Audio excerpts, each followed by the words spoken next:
जय जय राम हरे राम राम जय जय राम हरे जय जय जय जय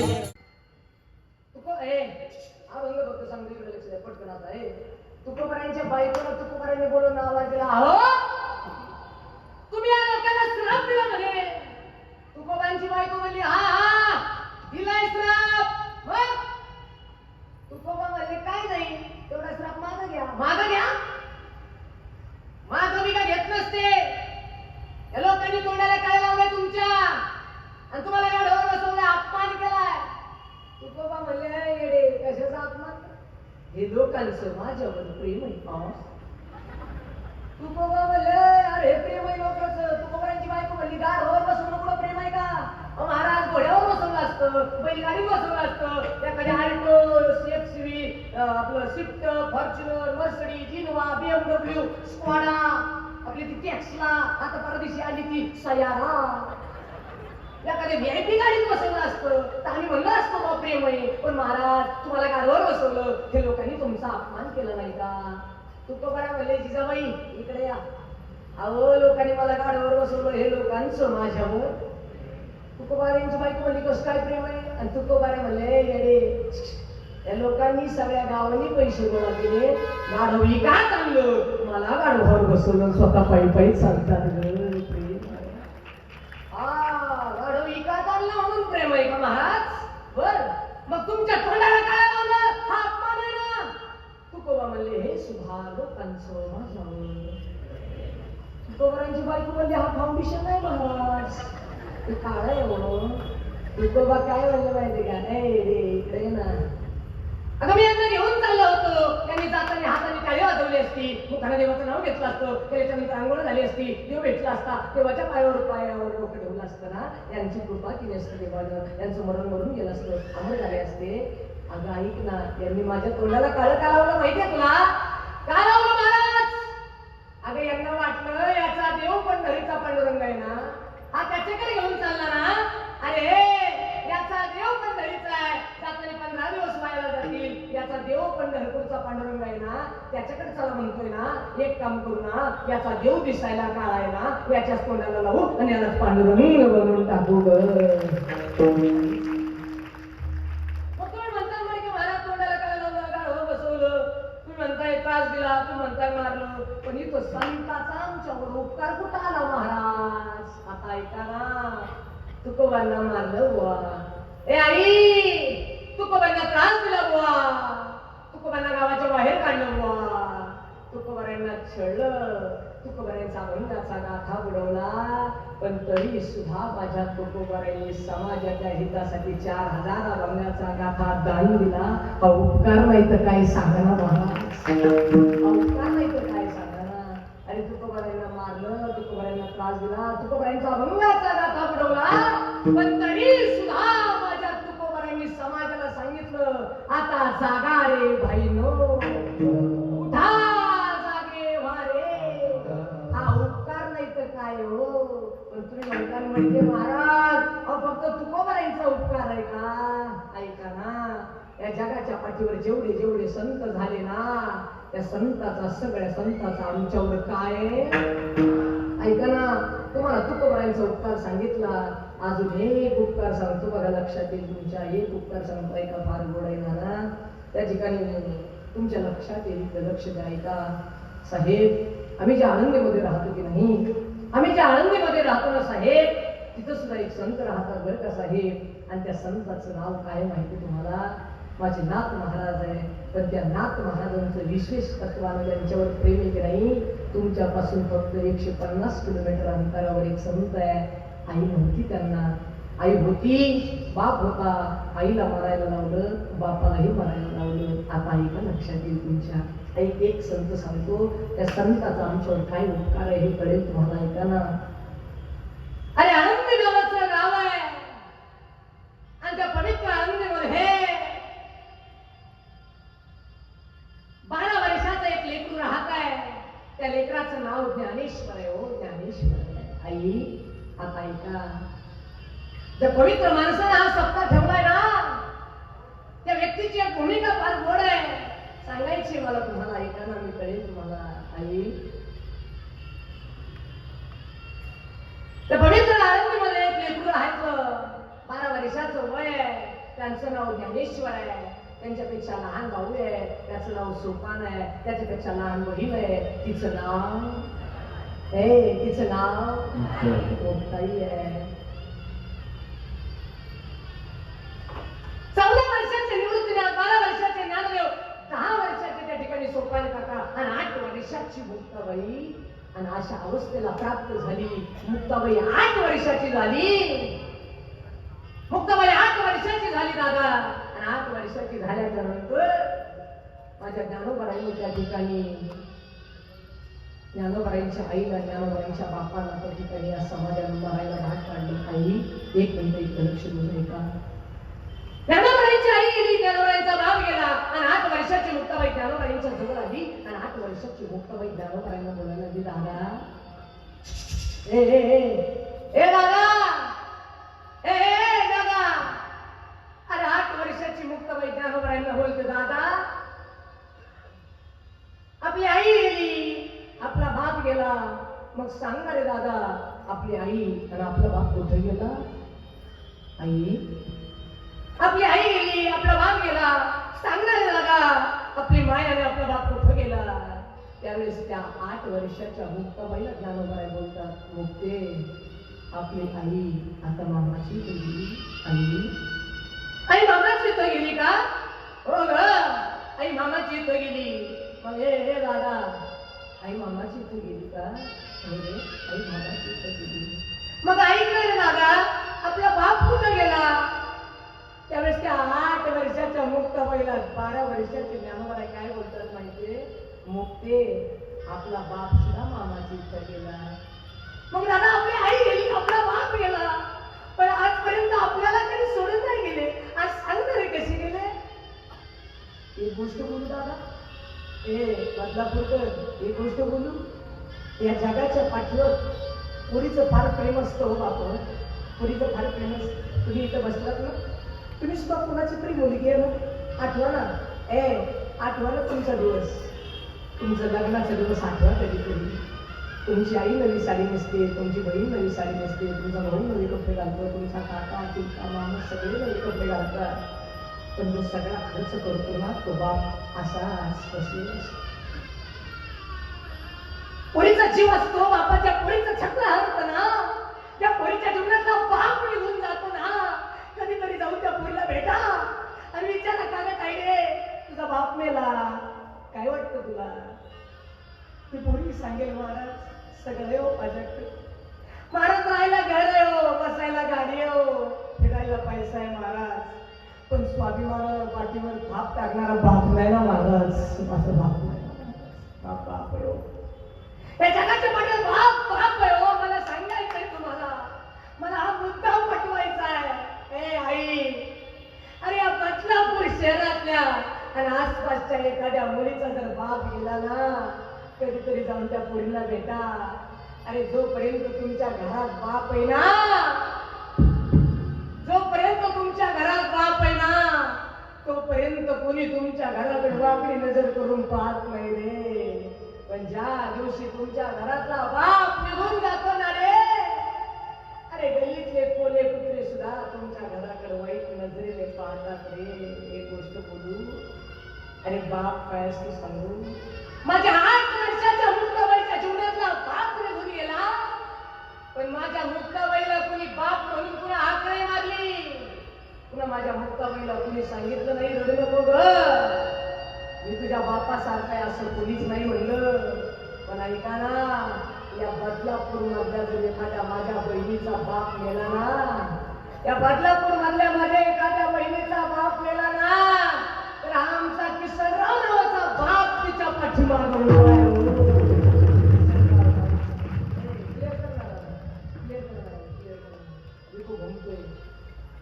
किसनराव नावाचा बाप आहे. ते बोलू, साहेब तुम्ही किती पैसा कमवला असेल माहिती नाही मला, तुम्ही किती पद कमवले असतील साहेब माहिती नाही मला. माझ्या तरी माहितीप्रमाणे या महाराष्ट्रात सर्वाधिक मतांना निवडून येणाऱ्या 2 आमदारांपैकी पहिला नंबर तुमचा लागतो साहेब, पहिला नंबर. साहेब माझी विनंती आहे तुम्हाला, अहो प्रतिष्ठा पैसा कोणी कमवतो तुम्ही ज्या पोरीचा बाप निघून गेला ना तिच्या डोक्यावर बाप म्हणून हात ठेवताना देव तुमचं कल्याण केल्याशिवाय ऐकाले माझा बाप सांगायचा मला बस माझा मुद्दा पटलाच नाही. ज्ञानोबराईची आई गेली, ज्ञानोबराईंचा बापही निघून गेला. 8 वर्षाची मुक्ताबाई ज्यावेळी ज्ञानोबराईंकडे आली ना 8 वर्षाच्या मुक्ताबाईने फक्त एकच शब्द टाकला, दादा. ए दादा, अरे 8 दिवस झाले आई गेली बाप गेला, तर सांग ना काय खाऊ. काय खाऊ हा शब्द माझ्या मुक्ताबाईने बोलला आणि 12 वर्षाच्या ज्ञानोबराईंनी काठीमध्ये जोडी घेतली. 12 वर्षाच्या ज्ञानोबराईंनी काठीमध्ये जोडी घेतली आणि 12 वर्षाचे ज्ञानोबराई ज्यावेळेस आळंदीमध्ये गेले ना आळंदीमध्ये त्यांनी एका घरावर हात टाकली. बाबा घर उघडलं गेलो, उघडलेल्या घरातून एक 60-65 वर्षाची म्हातारी बाहेर आली आणि ती म्हातारी ज्ञानोबराईंच्या समोर येऊन उभा राहिली, बोलायला लागली, ए पोरा, अरे कोण आहेस रे तू. त्या असणाऱ्या 12 वर्षाच्या ज्ञानोबराईंनी हात जोडला, सांगितलं, आई ओ आई मी विठ्ठल पंताचा ज्ञानेश्वर आहे, हो मी विठ्ठल पंताचा ज्ञानेश्वर आहे. हा शब्द त्या म्हातारीने ऐकला बाबा आणि त्या म्हातारीने शब्द ऐकल्याच्या नंतर ती म्हातारी ज्ञानोबराईंच्या जवळ आली.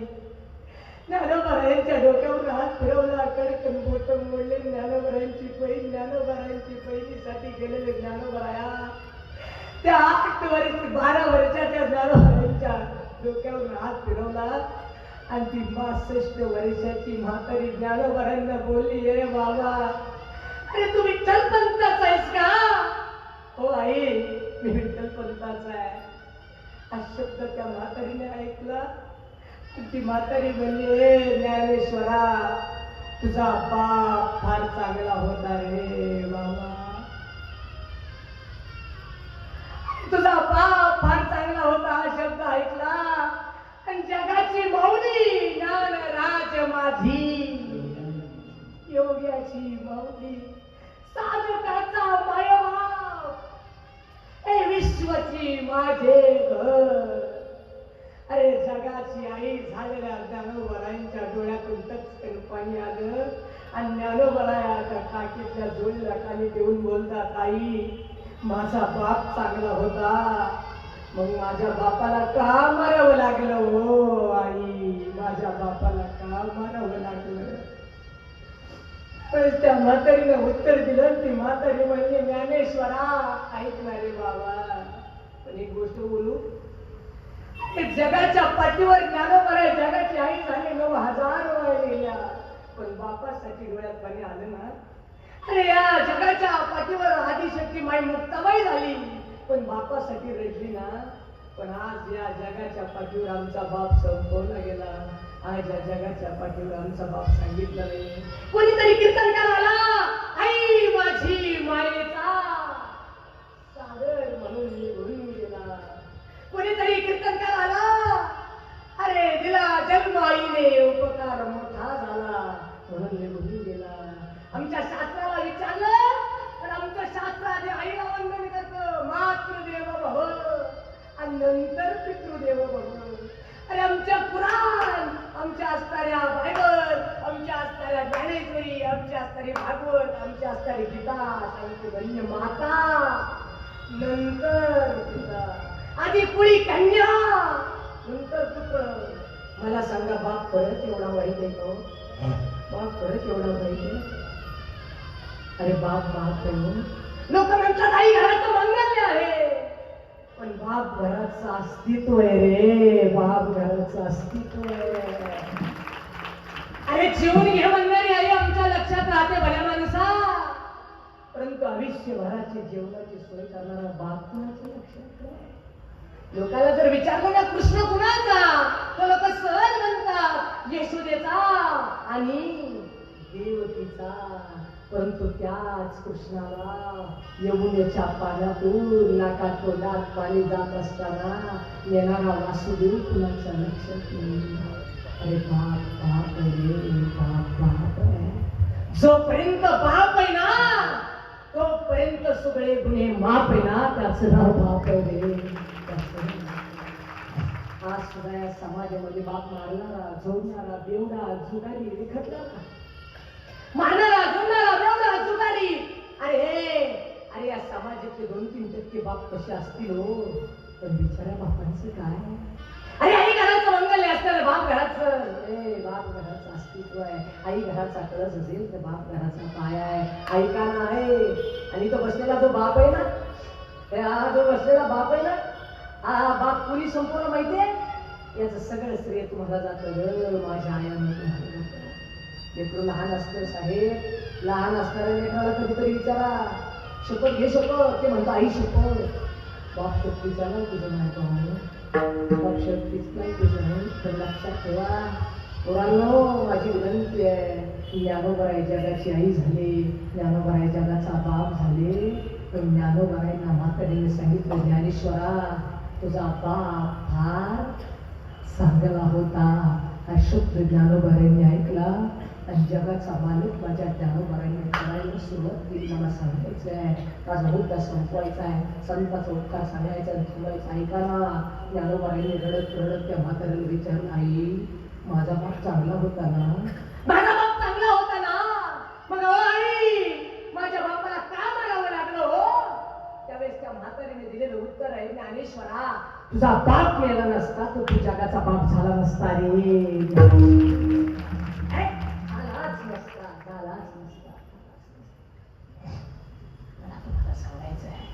ज्ञानोबरायांच्या आईला मारायला लावलं, ज्ञानोबरायांच्या बापाला मारायला लावलं. साहेब ज्ञानोबरायांच्या जीवनातला जर कथा पाहिला, सारंग साखरे नावाचे महाराज आहे, त्यांनी एक कथा लिहिली ज्ञानोबरायांची साहेब. त्याच्यात ते म्हणतात जोपर्यंत ज्ञानोबराय समाधी घ्यायला गेले नाही तोपर्यंत तुमच्या आमच्यात होते ना. हे आई, जोपर्यंत ज्ञानोबराय तुमच्या आमच्यात होते तोपर्यंत आळंदी ज्ञानोबरायांना राहू दिलं नाही. आळंदीपासून 1 किलोमीटरवर सिद्धबेट आहे, त्या सिद्धबेटावर काढून दिले यांनी ज्ञानोबरायांना. ऐका जरा, जोपर्यंत ज्ञानोबराय तुमच्या आमच्यात होते तोपर्यंत ज्ञानोबरायांना राहू दिलं नाही, ज्ञानोबरायांना आळंदीत येऊ दिलं नाही. आज त्या ज्ञानोबरायांना आळंदीत बसायला चांदीचा खोट आहे. जोपर्यंत ज्ञानोबराय तुमच्या आमच्यात होते तोपर्यंत नदीमध्ये आंघोळ करू दिली नाही. आज त्या नदीचा अभिषेक हो. जोपर्यंत ज्ञानोबराय होते तोपर्यंत एक कपडा मिळू दिला नाही. आज ज्ञानोबरायला लाखो कपडे हो. जोपर्यंत ज्ञानोबराय होते तोपर्यंत जेवायला अन्न दिलं नाही. आज पंचपक्वान्नाचं ताट हो. जोपर्यंत ज्ञानोबराय होते तोपर्यंत बसायला जागा दिली नाही. आज त्याच ज्ञानोबरायांच्या मंदिरावर 22 किलोच्या सोन्याचा कळस आहे. माझ्या ज्ञानोबरायांची श्रीमंती हो, श्रीमंती आहे, श्रीमंती आहे. ऐका नाही, ए आई ज्ञानोबरायांना मारलं बुवा, ज्ञानोबरायांच्या छातीत लाथ मारली, ज्ञानोबरायांच्या बहिणीला खापर मिळू दिलं नाही, ज्ञानोबरायांना पाठीवर काय वाजवायला लावले, मांडे वाजवायला लावले, ज्ञानोबरायांच्या आईला मारायला लावलं, ज्ञानोबरायांच्या बापाला मारायला लावलं, ज्ञानोबरायांना गावाच्या बाहेर काढलंय. पण ऐका ना, ज्ञानोबरायांना ज्यावेळेस समाधीला बसवण्यासाठी जगाचा मालक आला आणि ज्ञानोबरायांना एका हाताला धरलं माझ्या देवानं, दुसऱ्या हाताला निवृत्तीनाथानं धरलं साहेब. आणि निवृत्तीनाथानं ज्ञानोबरायांना धरलं, समाधीला बसवण्यासाठी नेलं आणि समाधीला बसवण्यासाठी जगाचा मालक काय म्हणला माहितीये का साहेब?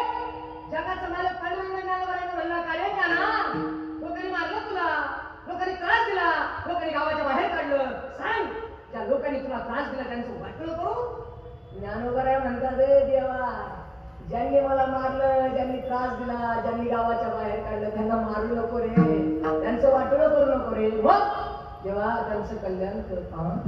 आणि त्याला मारलं, तुला त्रास दिला, गावाच्या बाहेर काढलं, तुझ्या आई बापाला मारायला लावलं, लोकांचं वाटलं करतो, थांब देवा, तसं करू नको रे. हे लोक चांगले आहे रे, यांचं अंतकरण वाईट आहे, अंतकरणाचा भाव वाईट आहे. एक काम कर, यांना मारू नको, यांच्या अंतकरणाला चांगलं कर. जे घरांची व्यंकटी. आणि ज्ञानोबरायांना मारलं, त्रास दिला, गावाच्या बाहेर काढलं, पण तरी सुद्धा ज्ञानोबरायांनी समाजाला श्राप दिला.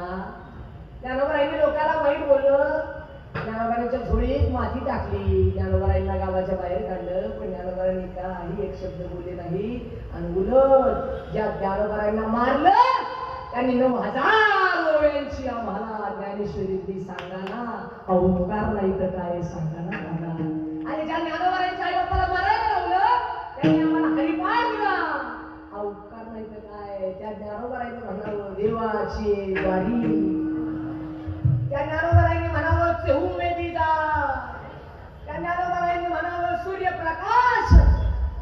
एक सांगू का, ज्ञानोबारायांना मारलं, त्रास दिला, गावाच्या बाहेर काढलं, पण ज्ञानोबारायांनी ज्ञानेश्वरी दिली, हरिपाठ दिला, चांगली उपासष्टी दिली आणि अमृत अनुभव दिला. हा त्यांचा आमच्यावर काय झाला. आणि म्हणून माझ्या तुकोबारायांनी म्हणावं यांचे उपकार सांगता येत